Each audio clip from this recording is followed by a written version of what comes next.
طب جاهزين للاوردر الجديد؟ لازم تنظيف عميق للشباك. ده حاجة الولاد جاهزة. نرحب بقى بالسجادة الجديدة. طب جاهزين للاوردر الجديد؟ يا اهلا بالحلوين، عاملين ايه يا بنات؟ يا رب دايما في احسن حال. وحشتوني وحشتوني وحشتوني وحشتوني قد الدنيا كلها. النهارده فيديو جديد ويوم جديد، والنهارده يا جماعه هنعمل الليفنج، هنفرش الليفنج ب اجواء بقى رمضان والكوشنز والديكورات واللايت والحاجات اللي هي يعني فعلا بتحسسنا كده باجواء بتاعه رمضان. فكل سنه وانتم طيبين يا جماعه. طبعا انا اخر واحده بتفرش في الدنيا كلها، فحقكم عليا والله، سامحوني. انا ببقى نفسي انزل من بدري عشان تاخدوا افكار، لو عايزين تجيبوا حاجه زي اللي انا جايباها، او تاخدوا اي فكره كده من اللي انا عاملاه، او من ديكور او اي حاجه. بس والله غصب عني الحاجه بتتاخر عليا. يعني انا طالبه حاجات بقالها 3 اسابيع، فانتوا متخيلين الوقت قد ايه. فبزعل قوي ان انا الحاجه برضو تجيلي متاخر، او يحصل اي دروب كده يخليني ما اعملش حاجه. فعايزه اقول لكم انا بقالي يومين عيانه، يعني باين بالخلقه دي. بص باين من الخلقه دي ان هي عيانه. بقالي يومين والله العظيم يا جماعه. بصوا بطني بتتقطع والله العظيم، مش مستحمله حاجه من كتر ما انا يعني مش قادره اقول لكم ايه اللي حصل لي، يعني مش عايزه اقول لكم. فالحمد لله مش احسن حاجه، بس مفيش مفر، مفيش وقت. متضايقه عشان البيت على بعضه، وعايزه احس بالاستقرار بقى ان انا فرشت وخلصت. فاول حاجه قبل ما نبدا بقى نظبط الاوضه كده ونفرشها مع بعض، تعالوا اوريكم كام حاجه بقى. ده كده اوردر، في اوردر تاني انا هوريه لكم برده، صورته بصراحه امبارح، فهوريه لكم بعد المقطع ده. تمام، فنفتح بقى مع بعض ونشوف الحاجه دي. اول حاجه طبعا انا مش عارفه هي الحاجه فيها ايه كده متكلفته، بس انا طالبه 4 قطع. فنشوف اول قطعه بقى دي تطلع معانا ايه. عارفين اول ما المندوب كلمني وقال لي يا فندم احنا الاوردر الفلاني، اقسم بالله من فرحتي قلت له يا كفاره، اخيرا الاوردر هيجي. فالراجل يعني كان يحس ان هو اتصدم، اللي هو ايه رد الفعل ده، انا الاوردر انتوا مين؟ فبصوا بقى اول حاجه، بسم الله. بصوا بقى يا جماعه، اول حاجه القطعه دي اللي هي بتاعه رمضان مبارك. دي قطعه كده، ده الجزء اللي تحت ده خشب، تمام، والجزء اللي فوق ده معدن، تمام. بصوا اللون الكريمي القمر، اللي هو حاجه شيك قوي ويعني ترندي قوي وقمر قوي. فبجد عجبني جدا. فهحطه بقى على ترابيزه على الرف، لسه يعني منسق مع بعض كده، هنطلع بالفاينل لوك ان شاء الله مع بعض. فده كده شكله كلمه رمضان مبارك. ده كده اول قطعه. جبت فانوس يا جماعه، انا بقالي كتير كتير سنين ما اشتريتش فوانيس بجد. فايه رايكم في الفانوس ده؟ ده بصوا المفروض دي كده فيها شراشيب، تمام، وتقريبا هتتحط كده وتتربط. يعني هي ملهاش حل تاني، بس هتتربط ازاي بقى مش عارفين. المهم ايه، ده كده شكلها، وبتبقى نازله الشرشوبه كده من فوق كده، تمام. وبتشتغل بتشتغل ب3 حجرات، تمام. تمام، وده كده الفانوس القمر ده. بقالي كتير جدا جدا والله، يعني انتوا مش متخيلين، مثلا 4 5 سنين ما اشتريتش حرفيا فانوس. كل الفوانيس اللي عندي اللي انا بحطها دي اللي هي كنت جايباها من ايكيا، فانتوا متخيلين بقالي قد ايه. ف يعني مبسوطه ان انا عرفت اجيب السنه دي. ده حاجه طويله برضو، هنفتحها كده مع بعض. بصوا بصوا جميل ازاي. بصوا ده كده مأذنه يعني، وجاي برضو معاها الجزء ده كده يتحط هنا بمسمار. ويا جماعه ده الفانوس اللي بيلف، اوكي. نكتشف الكلام ده واحنا بنحطه يعني. فبرضه بقى عجبني قوي اللون الكريمي بتاعه دوت، حلو قوي. حسيت ان هيكمل كده الشكل والاجواء كلها نفس الثيم كده. ودي كده اخر كرتونه. انا مش هتكلم، انتوا هتتكلموا في الكومنتات، تمام. ايه رايكم بجد؟ ما شاء الله حلو قوي، شكله حلو في الحقيقه. عايزه اقول لكم ان ده الحجم الصغير، ده فيه منه اكبر، تمام. يعني ده كده الصغير، في واحد اكبر منه، بس كويس ان انا ما جبتش الكبير لاني انا عايزه احطه على الرف. فلو كان اكبر من كده يعني كان هيوصل للحيطه او هيبقى واكل جنب التلفزيون. فبجد حلو قوي. بصوا الشراشيب اللي نازله منه دي سو كيوت بجد. فالماتيريال تحفه بصراحه. تقريبا هي مستورده لان مكتوب ميد ان تشاينا، وهو كمان بينور في ليد اهو من جوه، والمكان البطاريه من تحت، اوكي. عايزين حمله بطاريات. فطبعا هنشيل الديكورات دي كده، نشيلها كده ونشوف هنحتاج كام حجاره عشان نلحق نطلبهم، وعقبال بقى ما نعمل الاوضه مع بعض. تعالوا بقى اوريكم من الديكورات الحلوه قوي اللي انا جبتها السنه دي، ومتاكده ان هي هتعجبكم. بصوا بقى، جبت الصينيه دي اللي هي الخامه اللي هي الكونكريت، بس يا جماعه مفيش انضف من كده بجد بجد بامانه. مطليه ومدهونه وعجبتني قوي.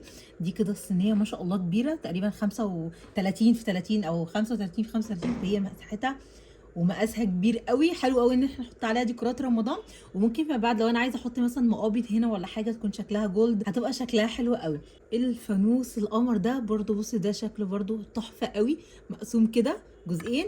والجزء ده مثلا لو انت عايزه تحطي فيه شمعه كده صغيره، او اللي هي عارفين الحاجات اللي هي المعطره دي اللي هي صغيره زي بتاعت ايكيا، ممكن تحطي هنا شمعه. بجد شكلها حلو قوي، عجبني وشكله جميل جميل. جبت كمان الهلال القمر ده اللي مكتوب عليه رمضان كريم، شكله حلو قوي، تحطيه في اي ديكور عندك بقى في كورنر زي ما انا عامله كده دلوقتي، او في المطبخ او على رف. فبجد شكله حلو قوي. وجبت كمان مبخره جديده، بصوا شكلها حلو ازاي. ده كده اهو الجزء اللي فوق بتحط فيه الفحم، ونضيفه وبجد عجبتني قوي. بصوا بقى المحراب القمر ده بجد يا جماعه شكله حلو قوي، وبصراحه نضيف. انا عجبني قوي الفينش بتاع الحاجه، فبجد هي بنوته شاطره، ربنا يكرمها ويوسع عليها يا رب. فيا جماعه نشجع بعض نشجع بعض، احنا كده ستات نشجع بعض في الحاجات الحلوه ديت. فبصراحه عجبني شغلها قوي، متابعه بقالي شويه، عندها حاجات حلوه.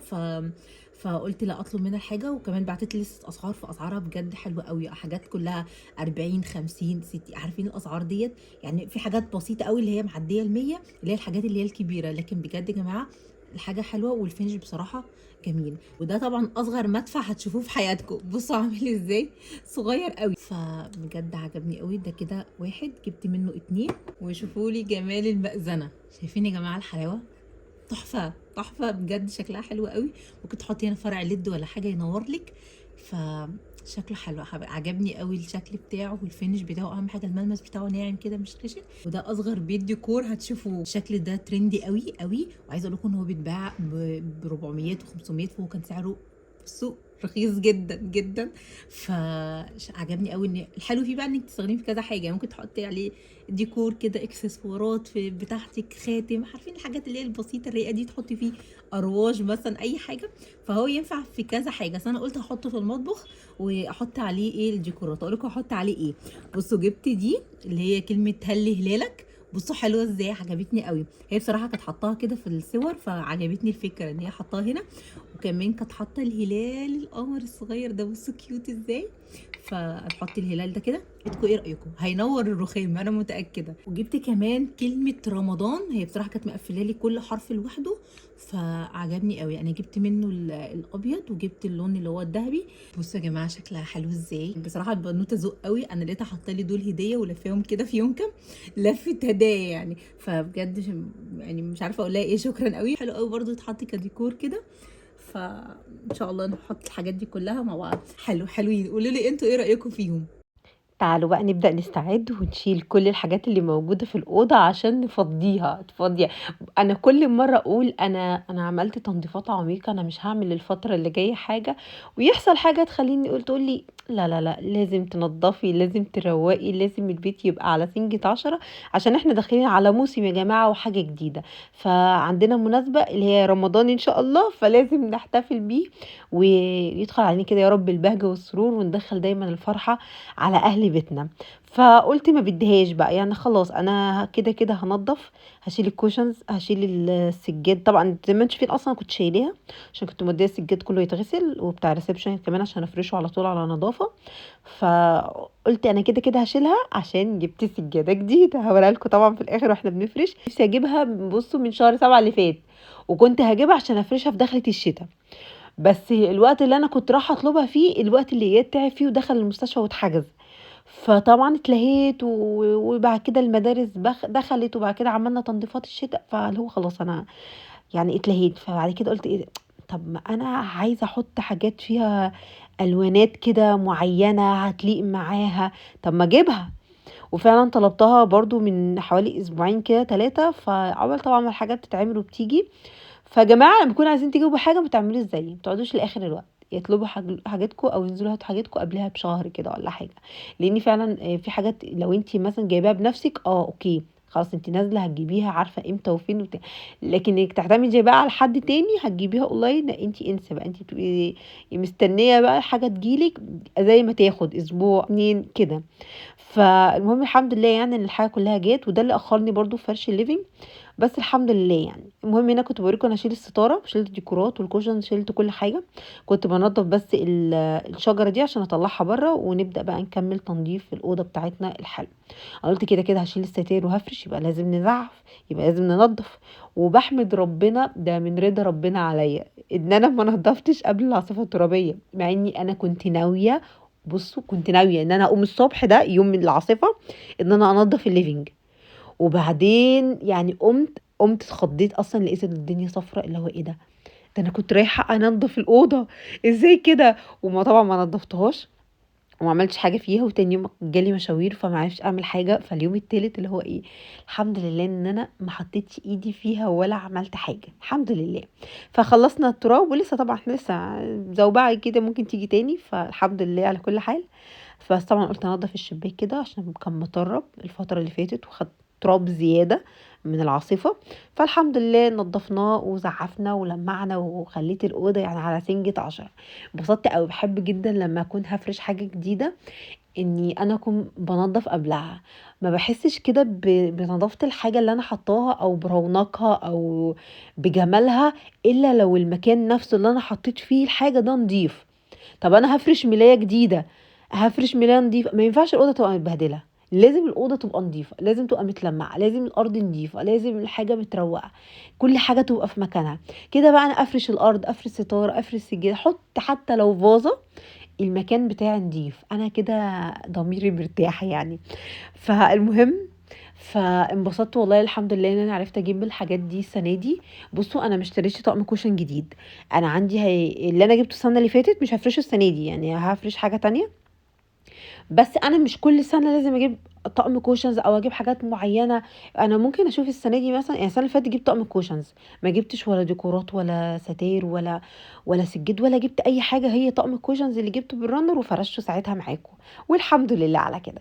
السنه دي انا ما جبتش طقم كوشنز، جبت الديكورات اللي انتوا شفتوها ديت، وقلت افرشها كده واجيب سجاده جديده تغير شويه من ايه مكان وروح كده الاوضه. وكده كده السجاده معانا مش رمضان بس، يعني في اي وقت، لان هي اللون بتاعها وشكلها عادي ترندي وحلو، فهتمشي في اي وقت. وكمان الديكورات والحاجات دي اللي هي مش وقت انت مش هتستخدميها السنه دي والسنه الجايه هترميها، لا، دي حاجات انت بتقعدي تستخدميها سنين. زي ما بقول كده، انا الفوانيس كلها اللي عندي من ايام ما كانش فيه فوانيس اصلا، اللي انتوا شايفينها ديت موجوده، هي الفوانيس الستايل بتاعنا التقليدي. وبس فوانيس ايكيا هي اللي كانت الترندي ساعتها، لكن دلوقتي الدنيا اتطورت جدا جدا، يعني الصين ما خلتش حاجه مش عاملاها، ومفيش حد ما بيجيبش حاجه من بره. فالواحد استثمرت بقى في شويه الديكورات دول، اخليهم بقى ان شاء الله السنين الجايه كده، يا رب العمر ليا وليكوا ان شاء الله باذن الله. فبس بص بقى، كنت جايبه طقم كوشنز ورنا، لاني السفره انا كنت محتاره فيها جدا جدا احط لها ايه. فالمهم ايه، لما نزلت النزهه قعدت ادور كده على مفارش للترابيزه تكون كبيره تغطي وبتاع، ما لقيتش غير اللي هو تحس ان هو رخيص شويه ده، يعني ناشف، يا اما اللي هم عليهم بكار وفوانيس وكده، وانا ما كنتش عايزه كده، يعني مش عايزه الدنيا تبقى اهدى شويه. تمام. فما لقيتش غير اللي هو كوشنز كده برانر. قلت خلاص انا ممكن احط الرانر على السفره، معمول بالخط الكوفي وبس، والكوشنز بحطها او ما احطهاش مش مشكله. المهم بعد ما عملت كده واشتريتهم، لقيت بيدري اسمها ستارة، كنت جايبه من عندهم قبل كده طقم الكوشنز ورانر لرمضان، برضو كنت حاطاه في الريسبشن. تمام، هتشوفوه في الفيديو بتاع الريسبشن. فالمهم ايه، لقيت منزلين مفارش للسفره بس، يعني مش لازم اخد طقم. فقلت حلو قوي. المهم لقيت يعني برضو مفرش ترابيزه يمشي في اي وقت، ما فيش كلمه، مش مكتوب عليه كلمه رمضان كريم، ما فيهوش فوانيس، ما فيهوش حاجه، فاقدر افرش في اي وقت، وفي نفس الوقت لايق قوي مع اجواء رمضان. تمام. فقلت بقى هفرشه واخلي بقى الطقم دوت ممكن احطه هنا، هشوف في الاخر يعني التنسيقات والدنيا ايه. بصوا هنا كنت بقول لكم ان انا غسلت الكنب غسله محترمه، عملت لها تنظيفه حلوه كده وخلصتها وسبتها تنشف. وهنا كنت نزلت اصلا، رحت جبت حاجات للولاد هوريها لكم في اخر الفيديو. ولما رجعت كان الكنب نشف، رحت فرشت الستاير ورحبوا معايا بالسجاده الجديده. قولي لي انتوا ايه رايكم في شكلها؟ انتوا لما افردها لكم هتعجبكم قوي، الوانها حلوه قوي ولايقه كده بصوا الكنف فاتح غامق اي لايقه تمام. مقاسها 1.80 في 2.5 متر.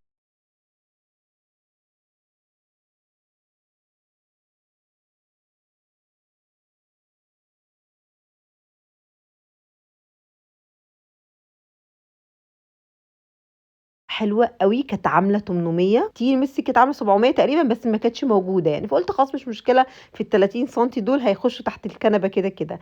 وقولوا لي أنتم إيه رأيكم في ميكس الألوان دول، يعني اللي هو البيج اللي بيدّي على الهافان مع الأسود مع الجري مع الأبيض، يعني ميكس ألوان خطير. فالحمد لله عجبتني أوي، على الحقيقة زي الصورة بالضبط. انا جبتها من بيج اللي هي دودي ستور، اللي انا عملت عندها السجاده بتاعت اياد وديما اللي هي مكتوب عليها اسمهم اللي هي في الاوضه، وسجاده المطبخ برضو اللي انا فرشتها معاكم الفيديو اللي فات. فهي ما شاء الله حاجاتها حلوه قوي. المهم هنا بقى كنت بوريكم ان انا خلاص هركب الليد دوت. ده انا طلع عيني تقريبا ساعه بفك فيهم الستارتين دول في بعض، والحمد لله ان انا ركبتهم. والصراحه الاضاءه بتدي اجواء حلوه قوي قوي. فالحمد لله ركبتهم، وهي بالنسبه لي اصعب حاجه تركيب الستاير والليد. بس كده يعني، بعد كده الحمد لله الموضوع بتبقى سهل. بصوا بقى هفرش الطقم اللي هو الهافان ده، وهدخل معاه ميكس الاوف وايت مع اللي انا بقولك عليه الكوشنز اللي انا كنت هجيبها للسفره بره، اللي هي فيها خط كوفي. ف قولوا لي انتوا رايكم، يعني انا حبيت قوي ميكس الالوان دي، وده الرانر اللي بقولكوا عليه اللي انا كنت هحطه على السفره، فحبيته قوي هنا. ننسق بقى الترابيزه بتاعتنا. بصوا الفازه دي جديده لسه ما وريتهولكمش، فدي اول مره كنت جايباها عشان بصراحه فريشه في الريسبشن، بس حسيت ان الاوضه محتاجه فازه، فقلت لا خلاص انا هحطها هنا ومش مشكله بقى ريسبشن يعني، ابقى اجيب له حاجه تانية. ونيجي بقى لتنسيق الارفف. طبعا الديكورات اللي انا جبتها دي التنسيق اللي انا في الاخر رست عليه، وحطيت الهلال هنا، والهلال التاني ده برضه عندي بقالي فتره فحطيته برضه، بحطه كل سنه بس طعمنا كده بحاجه جديده. وحطيت البرواز ده كان عندي برضه مكتوب فيه رمضان مبارك من السنه اللي فاتت، وحطيته دي بقى. معظم الديكورات دي من السنه اللي فاتت. ده الفانوس ايكيا اللي بقولكوا عليه. وبرده الهلال والنجمه دي بقى لهم عندي بتاع سنتين 3 كده، بحطهم كل سنه بيبقوا قمر. ممكن تحطي فيه كمان ليد بيغير الشكل خالص. بس انا مش لاقيه الليد، انا كنت جايبه ليد يا جماعه بس مش عارفه رايح فين في الكركبه بتاعه الريسبشن. لما الاقيه ان شاء الله هبقى احطهم فيه. وبس يا جماعه ده الفاينل لوك بتاع الليفينج. وده الشكل ان هي طبعا انا قفلت لكم اللمبه الاساسيه اللي هي الفوق، خليت بس السبوتات والليد والحاجات اللي هي الاضاءه الخفيه يعني، او اللي هي الخفيفه كده عشان تشوفوا الاجواء. عشان دي الاضاءه اللي انا دايما بقعد فيها، انا ما بفتحش اللمبه اللي في النص غير لو عندي زحمه وضيوف، غير كده دي الاضاءه اللي انا دايما بحب اصلا اقعد فيها. وده يا جماعه الشكل النهائي للاوضه بعد ما خلصت. يعني يا رب بنات تكون عجبتكم وخدتوا منها كده افكار حلوه. تعالوا بقى عايزه اوريكم الحاجات اللي انا جبتها لديما واياد عشان انا متاكده ان شاء الله هتعجبكم. بص انا نزلت كده رحت محل بيبك عشان الولاد عندهم حفله، اياد عنده حفله في الحضانه وديما عندها حفله في المدرسه، حفله طبعا رمضان، تبقى انزل اجيب لهم كده حاجات عشان يلبسوها. بصوا يا جماعه، بصوا اياد جبت له ايه، جبت له جلابيه. بصوا عامله ازاي، بصوا الكم. عايزه اقول لكم ان هي كانت طويله مع ان هي مقاس 3 سنين، بس حاولي يعني شلت كده منها شويه، خليت الترزي يتنيها كده من تحت. فبجد يعني تحفه تحفه، والخامه بتاعتها بصراحه حلوه قوي. دي زي ما بيقولوا كده مقاس اللي هو من 2 ل3. ودي يا بنات كانت عامله 280 جنيه. في بقى الوان كتير ومقاسات كتير بصراحه، فقلت الحمد لله ان انا لقيت عندهم. فاول حاجه جبتها لاياد، ده طبعا العبايه بتاعته. بصوا جبت له ايه، بصوا المصليه القمر ديت. بصوا بقى اياد عنده مشكله معانا، لما بيشوفنا بنصلي بيبقى عايز مصليه على قده، فبيقعد يشد مننا. فهو ديما عندها واحده زنطوطه كده قديمه قوي كنت جايبها لها لما كانت هي في سنه، فبيقعد يتخانق تقول له لا دي بتاعتي، وهو يقول لا لا انا. فقلت بقى مع احراج لقيتهم هناك بالصدفه يعني، ما كانتش في دماغي بصراحه ان انا الاقيها. فبصوا بقى، بصوا الجمال، المصليه عامله ازاي، تحفه زي بتاعت الكبار. مفيش واحده ليا، مفيش واحده ليا، مفيش المقاس دوت حاجه كده مقاس كبير. قالت لي لا كل موجود اطفال. اديها له اللون اللبني، في الاوف وايت وفي البيبي بينك، وعارفين الالوان كده هاديه وكلها الوان اللي هي باستيل كده. فبصراحه تحفه. دي تقريبا كمان كانت عامله 90 جنيه. دي كده بتاعت اياد. بقى الكتكوته بتاعتي ديما، عايزه اسدال طبعا جديد عشان رمضان وعشان الصلاه، فهينفعها جدا. وهو شكله كيوت اصلا. بصوا عامل ازاي يا بنات. اولا في استك كده من الاسوره، وادي من هنا، وفي طبعا زرار كده من ورا، واخد ايه كسره كده من تحت الصدر وكسره كده من تحت. وطبعا شخصيه لول، هي كانت عاجباها كيتي قوي، بس كيتي كانت مقاس 8 سنين و8 سنين، مع ان دي ما عندها 8، بس عايزه اقول لكم كانت طلعت قصيره فما رضيتش اجيبها، فجبنا مقاس 10 من لول. وفي شخصيات كتير برضو موجوده، وفي حاجات بقى الوان هاديه كده ورود وبتاع، بس المقاسات للاسف كانت صغيره عليها، فده اللي لقيته مقاس 10. بصوا عامل ازاي، شكلها حلو قوي. دي يا بنات كانت عامل الازدال ده عامل 419. فمعاه كمان الطرحه بتاعته. الطرحه بتاعته برضو حلوه قوي، الخامه بتاعتها برضو كويسه، عجبتني. بصوا الطرحه بتاعتها برضو كيوت، نفس الشكل كمان مصليه زيها زي اياد يعني. بصوا دي بقى بس اللون اللي هي الوردي ده الهادي، بصوا جمالها عامل ازاي. فبجد عجبتني قوي، وهم انبسطوا جدا، عارفين هم حسوا بالاجواء بتاعه رمضان كده.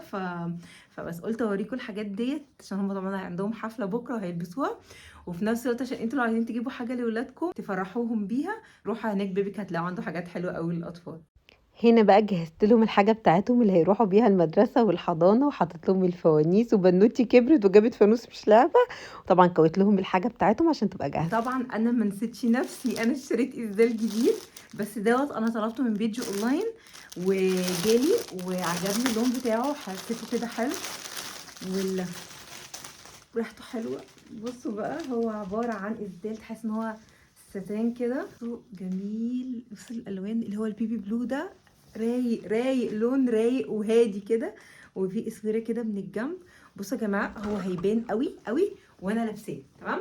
هتشوفوني يعني وانا لابساه، بس انا قلت اوريكم شكله عامل ازاي.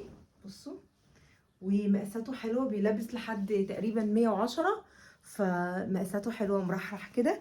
والاهم حاجه برضو يعني دي انا بحبها، ان الطرحه تبقى منها فيها عشان ما تضيعش، تبقى على طول كده تلبسي تحطي الطرحه على شعرك. فقولوا لي ايه رايكم، كان في منه الدرجه دي ودرجه اللي هي على بينك شويه، بس انا حسيت ان البيبي بلو حسيته انه هيبقى حلو يعني، حسيته كده هيليق عليا وعلى وشي. فقولوا لي انتوا ايه رايكم في الاسدال بتاعي.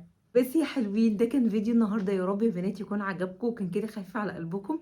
لو وصلتي لحد هنا اثبتي وجودك تحت، قولي انا وصلت لحد الاخر، وعايزه لايك جامد الفيديو ده وكومنتات حلوه زيكم، وكل سنه وانتم طيبين، واشوفكم على خير فيديو جديد.